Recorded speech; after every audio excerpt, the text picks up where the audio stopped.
West ইন্ডিজের সঙ্গে আমরা 18 তারিখ থেকে প্রথম আমাদের ওডিআই সিরিজটা খেলতে যাচ্ছি এবং তার জন্য ইতিমধ্যে দল ঘোষণা করা হয়েছে। আপনারা সেটা দেখেছেন নিশ্চয়ই। এবং অতি সম্প্রতি সাদা বলে স্পেশালি T20-তে আমাদের বেশ উল্লেখযোগ্য কিছু সফলতা আছে, কিন্তু সম্প্রতি আফগানিস্তানের বিরুদ্ধে আমাদের পারফরমেন্স আমাদের নিকট অতীতের সাফল্যকেও অ্যাবসলিউটলি ম্লান করে দিয়েছে। এমন একটা পারফরমেন্স আমরা যারা ক্রিকেট দেখি, ক্রিকেটের সঙ্গে সম্পৃক্ত, ইভেন যারা খেলেছে, আমার মনে হয় কেউই আশা করেনি যে এরকম একটা রেজাল্ট হতে পারে। তবে এটা ঠিক, এটা একদম এক্সপোজড হয়েছে আমাদের দুর্বলতা, আমাদের ব্যাটিংয়ের দুর্বলতাগুলো স্পেশালি ফুটে উঠেছে। সেগুলো আমাদের ডেফিনেটলি যত দ্রুত সম্ভব তা ওভারকাম করতে হবে। ওয়ালটন এখন দেশের সীমানা পেরিয়ে পৌঁছে গিয়েছে 50টিরও বেশি দেশে। ওয়ালটন, ঘরে ঘরে, বিশ্বজুড়ে। তবে আমাদের প্রতিপক্ষ এখন ওয়েস্ট ইন্ডিজ।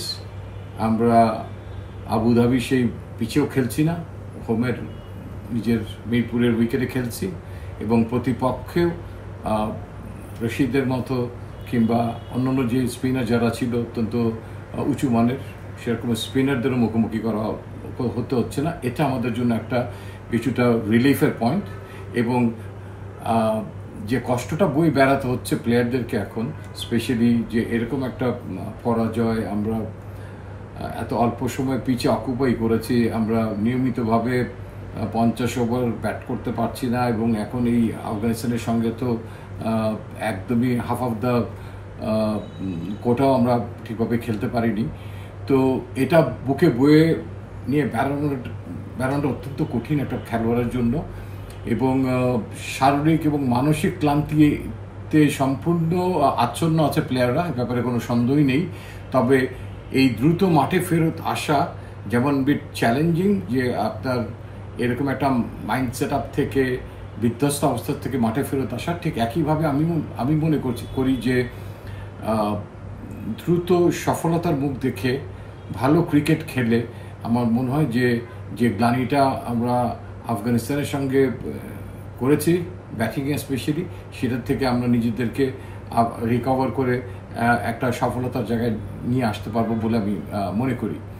আর এই দলটা আপনারা দেখেছেন, এই দলে আফগানিস্তানের সঙ্গে যে দলটা আমরা খেলেছিলাম সেখান থেকে বোলিং ডিপার্টমেন্টে আমরা 5 সিমারের জায়গায় নাহিদ রানাকে দলে রাখিনি, সেখানে 4 জন আগের সিমার রয়ে গেছে এবং আমাদের ওপেনিংটা বরাবরই একটু সফল হচ্ছে না। স্পেশালি 50 ওভারের খেলা আমরা চাই যে একটু ডিপে পর্যন্ত যেন কেউ খেলতে পারে।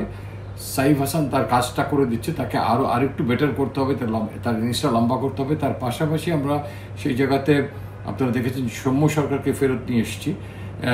তিনি অনেক অভিজ্ঞ একজন খেলোয়াড়, প্রায় 80টার মতো বা ওডিআই খেলে ফেলেছেন, প্রায় 10 বছর ধরে খেলছেন এবং গত বছরের শেষে নভেম্বরের দিকে ওয়েস্ট ইন্ডিজের বিপক্ষেই তার ব্যাটিংয়ে যথেষ্ট সফলতা আছে এবং সেই দলটার সঙ্গে আমরা খেলছি। তো লিটন দাস যেহেতু নেই দলে, তিনি সেটা তো জানেন, একজন অভিজ্ঞ খেলোয়াড় হিসেবে আমরা সেখানে নিয়ে এসেছি সৌম্য সরকারকে। এবং দলের মিডল অর্ডারটা যথেষ্ট ভুগেছে, প্রায় সবাই বলতে পারেন ভুগেছে, রান খরায় আছে।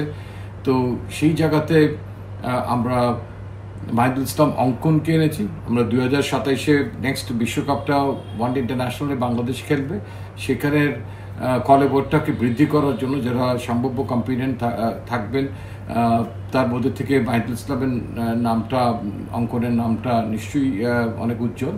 তো তাকে এনে এই ডেপথটা বাড়িয়েছি, যেখানে টিম ম্যানেজমেন্ট এবং ক্যাপ্টেনের একটা চয়েস থাকবে এবং এখানে যারা ব্যাটিং খুব একটা ভালো করতে পারেনি, 1-2 জনকে কিছু ম্যাচের জন্য ব্রেক আমরা দিতে পারবো, সেই সুযোগটাও এখানে তৈরি করে দেওয়া হয়েছে অঙ্কনকে নিয়ে। এবং এরপরে T20 একটা খেলা সিরিজ আছে ওয়েস্ট ইন্ডিজের সঙ্গে আমাদের, সো দ্যাট আমরা আমাদের মূল মিডল অর্ডার ব্যাটসম্যান থেকে কাউকেই আমরা আর এই ইয়েতে উপেক্ষিত রাখিনি ওয়ান ডেতে। সবাই যারা দলের সঙ্গে ট্রেনিংয়ে থাকে, তো সেই কারণেই মিড অর্ডারে জাস্ট একটা অ্যাড করা হয়েছে, এখান থেকে কাউকে আর বিয়োগ করা হয়নি এবং দলটা 16 জনেরই রাখা হয়েছে। For more updates, subscribe to our YouTube channel and click on the bell icon. Follow us on Facebook and Instagram. Download T-Sports app to enjoy exciting games and highlights. Visit tsports.com.